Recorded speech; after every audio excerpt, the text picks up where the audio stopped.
Değerli izləyicilər, videonu bəyənib kanala abunə olun ki, hər kəs son xəbərlərdən anında məlumatlansın. Bu il Azərbaycanda qeyd ediləcək Novruz çərşənbələrinin vaxtı məlum olub. Xəbər verilir ki, bu ilin ilk çərşənbəsi fevralın 24-ünə, axırıncı çərşənbə isə martın 17-sinə təsadüf edəcək.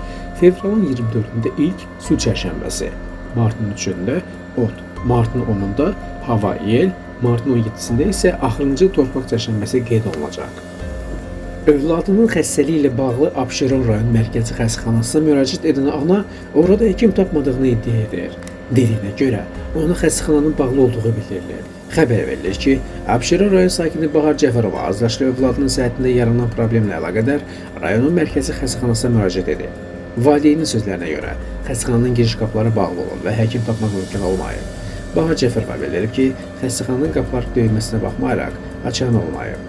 Onun sözlərinə görə, azyaşlı övladına qusma və halsızlıq müşahidə olunduğu üçün həkimə müraciət edib. Abşeron rayon mərkəzi xəstəxanasından bildirilib ki, vətəndaşın müraciəti bazar gününə təsadüf etdiyindən xəstəxanada yalnız təcili tibbi yardım şöbəsi fəaliyyət göstərib. Belə çıxır ki, sakinlər bazar günü xəstələnsələr, ya bir gün gözləməli, ya da Bakıdakı digər xəstəxanalara üst tutmalıdırlar.